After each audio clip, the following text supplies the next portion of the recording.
실제로 AI 영역에서 가장 큰 결점이고 보고서로 나온 적도 있어요. AI가 나 대신 해주니까 수정할 필요 없어. 생산성은 결과물을 자동 완성해 주는 게 아니에요.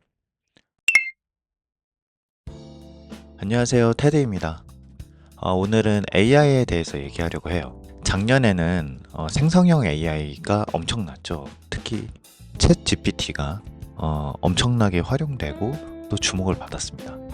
프롬프트를 작성하면 알아서 다 만들어주니까요. 근데 요즘에는 AI 에이전트가 정말 대박인 것 같아요. 이것도 프롬프트를 작성한다라는 거는 동일하거든요. 기존과 그런 방식에 대해서는 큰 차이는 없어요. 그런데 큰 특징은 뭐냐면 이전에는 GPT면 GPT, 클로드면 클로드, 퍼플렉시티면 퍼플렉시티, 미드전이면 미드전이, 뭐 소라 AI면 소라 AI, 이렇게 각 특징과 분야에 맞춰서 AI 툴을 선택하고 사용해야 했습니다. 근데 AI 에이전트는 그것들마저 통합해서 결과물을 생성해주고 있어요. 덕분에 우리들은 정말 폭발적으로 성장하고 있는 AI 도구들을 누릴 수 있는 시대에 와 있는 것 같습니다. 앞으로도 더 많은 것들이 나올 것 같아요. 그런데 많은 분들이 AI를 조금 잘못 생각하고 사용하시는 게 눈에 띄더라고요. 특히 앞서 얘기했던 결과물. AI를 결과물까지 다 만들어내는 도구로 접근을 하고 있어요. 물론 이렇게 되면은 정말 좋죠. 그리고 그렇게 되지 않으리라는 법은 없고요. 하지만 제 생각은 조금 다른데요. AI는 우리의 생산성을 압도적으로 올려준 도구예요. 오늘은 이 AI 생산성에 대해서 얘기해 보겠습니다. 여러분, 생산성이라는 말, 이게 뭐라고 생각을 하시나요?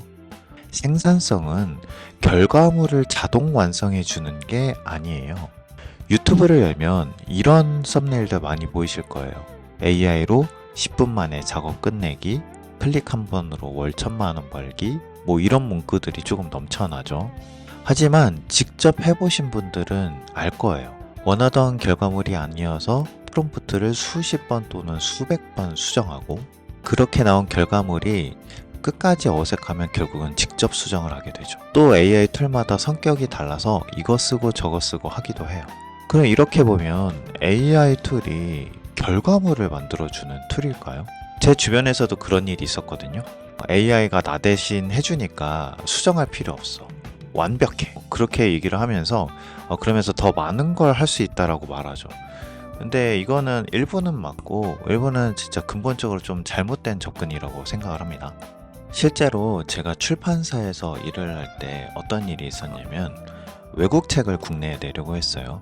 외서를 국내에 출간을 하려고 했는데 보통은 편집자와 번역가가 필요할 거 아니에요. 그래서 번역가가 원고를 먼저 보고서 그거를 다 번역을 하고 그 번역한 원고를 이제 편집자에게 전달을 해주면 편집자는 그게 책으로 만들어질 수 있게끔 전부 다 다듬겠죠.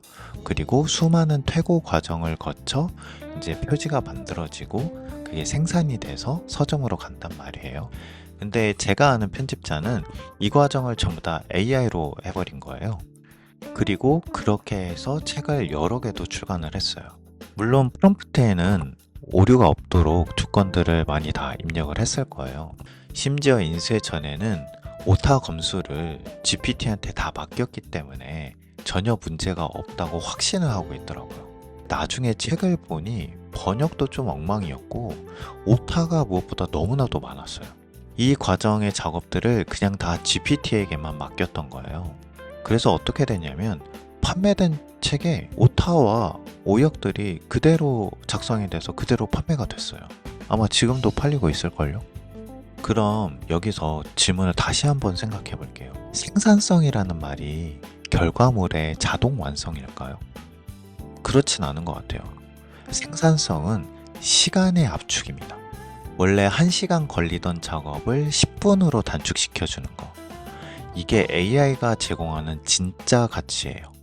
그리고 여러분에게 남은 그 50분을 어떻게 퀄리티를 높이는 데 쓰는지, 이게 생산성의 본질이라는 거죠. AI의 결과물은 정말 현란합니다. 그럴싸해요. 비주얼적으로도 완성도가 정말 높죠. 미드저니가 만든 이미지는 전문 디자인 작품처럼 보이기도 해요. 실제로 수상도 했었고요. 그리고 챗GPT나 클로드가 쓴 글은 전문가가 작성한 것 같죠. 그래서 우리는 속아요. 지금도 속고 있고 매일 속고 있죠. 심지어 거짓말도 해요. 이걸 할루시네이션이라고 합니다. 실제로 AI 영역에서 가장 큰 결점이고 보고서로 나온 적도 있어요. 무슨 얘기를 하고 싶은 거냐면 AI가 만든 결과물이 아무리 그럴싸해 보여도 완성이라기보다는 중간 과정으로 보셔야 된다는 거예요. 비주얼이 좋다고 해서 내용이 전부 다 완성됐다라는 얘기는 아니거든요. 생성물을 꼼꼼하게 검토해보면 잘못된 부분이 상당히 많이 발견됩니다. 어떠한 결과물로 나오냐면 사실관계가 틀렸거나 논리가 비약되어 있거나 차별화 요소가 없는 경우도 많아요. 하지만 결과물을 보면 너무 그럴싸하고 잘 만들어져 있다 보니까 사람들은 이걸 완성이라고 착각을 해요. 아무래도 화려하면 사람이 취하게 되죠. 이게 바로 AI 시대의 가장 큰 함정이라고 생각을 합니다. 예를 좀 들어볼까요? AI로 10분 동안 초안을 생성했어요. A라는 사람은 초안을 보자마자 결과물이 그럴싸하니까 이거를 복붙해서 그대로 상급자한테 제출합니다. 이 사람은 끝났다라고 일을 생각을 하는 거예요. 그러고 나서 그대로 다른 일을 또 봅니다. 똑같이 이 과정이 반복이 되겠죠. B라는 사람은 초안을 가지고서 철저하게 검증하고 개선해요. 데이터를 추가하고 논리를 강화하고 표현을 다듬죠. 이 두 사람의 결과물 차이는 어떨까요? 아마 B가 압도적으로 결과물이 좋을 겁니다. 같은 AI를 썼지만 생산성은 완전히 차이가 나요. AI가 결과물을 만들어 줬다라고 해서 다른 일을 하는 건 이건 생산성하고는 조금 거리가 멀어 보여요. 생산성이라는 건 결과를 만들어 주는 게 아니라 시간이 많이 소요되는 과정을 압축해 주는 거에 가깝거든요. A는 AI를 완성품 제공자로 본 거고 B는 중간 과정 도우미로 본 거예요. 이건 무슨 얘기냐면 AI 툴로 인력과 시간이 많이 소요되는 구간에서 기존보다 비약적으로 짧은 시간에 완성도가 높은 결과물을 도출한다라는 이야기인 거거든요. 앞서 이야기했던 A가 AI 초안을 가지고 결과물로 확정을 짓고 그리고 다른 일을 하는 거는 다른 일을 한다라는 측면에서는 생산성이라고 생각하기 쉽지만 다른 일도 앞서 똑같이 일을 한다라는 얘기거든요. 검토도 없고 개선도 안 한다라는 얘기예요. 이 얘기는 AI가 나왔던 결과물은 다 똑같은 수준일 거라는 얘기인 거죠. 근데 B가 일했던 방식으로 한다면 AI를 중간 과정으로 했을 때 시간이 많이 소요되는 과정들을 압축한 거잖아요.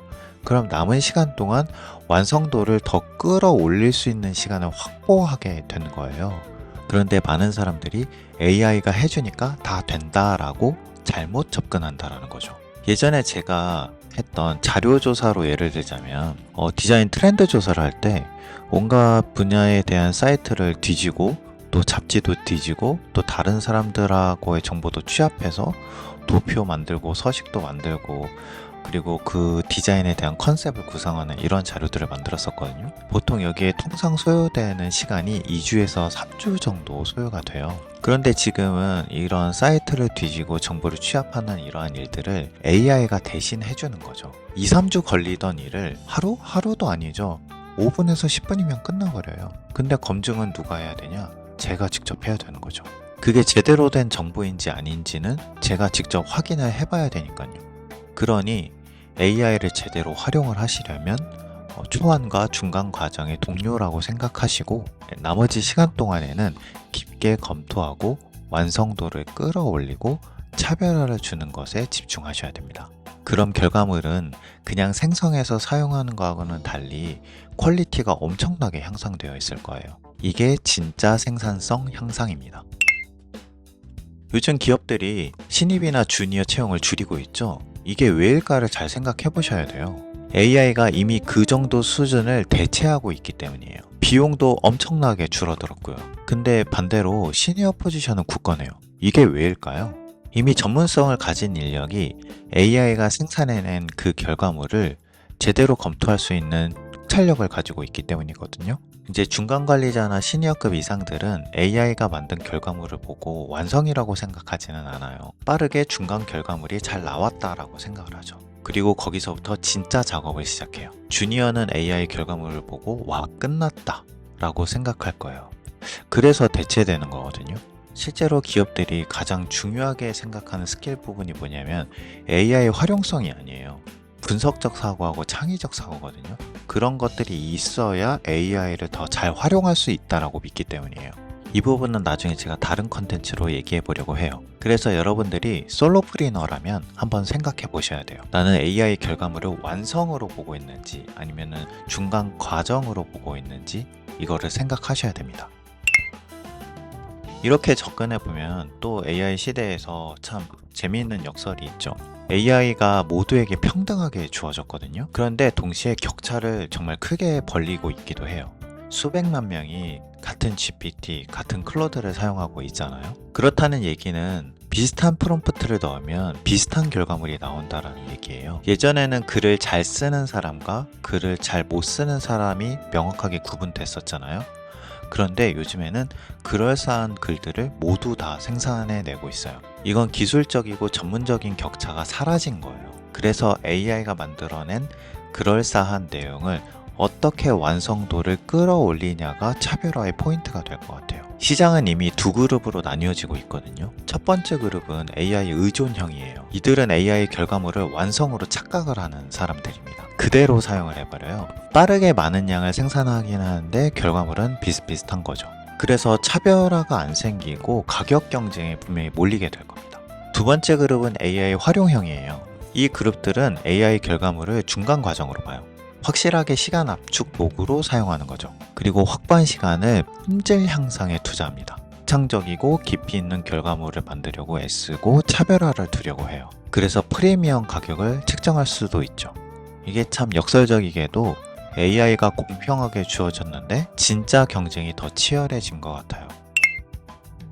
그렇다면 우리가 AI를 어떻게 활용을 해야 될까요? 첫 번째로 AI로 초안을 맡깁니다. 전체 단계의 20-30%예요. 이 단계에서는 완벽함을 요구하면 안 됩니다. AI는 중간 과정의 초안 제공자일 뿐이에요. 두 번째는 전문가의 눈으로 검증을 하셔야 됩니다. 전체 시간의 40-50%를 투자하셔야 돼요. 여기서부터가 진짜 작업이거든요. 사실관계를 확인하고 논리적 일관성을 점검하고 타겟에게 적합한지 검토하셔야 돼요. 겉모습에 속지 말고 내용을 철저하게 파헤치셔야 됩니다. 바로 2단계가 주니어와 시니어를 구분하게 되는 구간이에요. 그리고 나머지 시간에는 차별화를 더하셔야 돼요. 가장 중요한 단계거든요. 구체적인 사례와 경험, 독창적인 관점과 해석, 실전에서 검증된 팁 같은 것들을 추가를 한다면 AI가 잡아준 뼈대에서 진짜 완성으로 이어져 가는 거죠. AI는 확실히 솔로프리너에게 엄청난 기회를 줬어요. 혼자서 10명의 팀 작업을 소화할 수 있게 해줬고 초기 비용은 엄청나게 줄어들었죠. 보통 솔로프리너가 부담스러워하는 게 비용이잖아요. 하지만 AI 결과물이 그럴싸하다고 해서 절대 착각하면 안 된다라는 겁니다. AI가 나날이 좋아져도 우리 자체가 가지고 있는 그 캐릭터는 대체되지는 못할 거예요.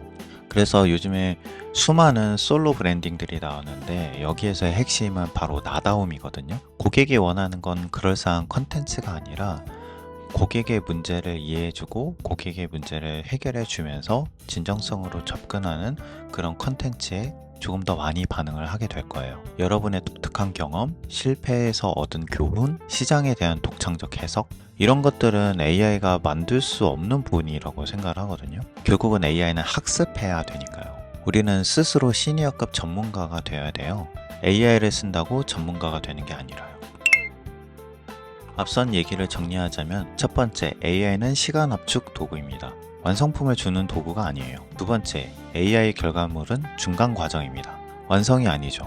그럴싸해 보여도 속지 마세요. 세 번째, 80%는 AI한테 맡겨도 나머지 20%는 여러분이 완성하셔야 합니다. 그 20%가 엄청난 차이를 만들어요. 네 번째, 속도가 아니라 품질입니다. 빠르게 만든 그럴싸한 100개보다 시간을 들인 진짜 완성품 1개가 더 가치 있어요. 다섯 번째, AI로 평준화되고 있는 시장에서는 차별화가 가장 큰 무기입니다. 핵심은 이거예요. AI로 확보한 시간을 얼마나 전략적으로 재투자해서 경쟁자가 따라올 수 없는 차별화와 가치를 창출하는가. AI 시대의 생산성은 얼마나 빨리 만드느냐가 아니라 AI가 만든 중간 과정을 얼마나 더 깊이 있는 완성도로 만들어내는가인 거죠. AI의 결과물을 완성으로 착각하는 순간 우리는 AI하고 경쟁을 해야 돼요. 근데 AI 결과물을 중간 과정으로 보고 우리가 품질과 전문성으로 완성할 때 우리는 AI를 활용하는 사람이 되는 거죠. 여러분들은 AI를 어떻게 사용하고 싶으신가요? 오늘 AI 생산성에 대해서 얘기해 봤는데 많은 생각 댓글로 남겨주시면 감사하겠습니다.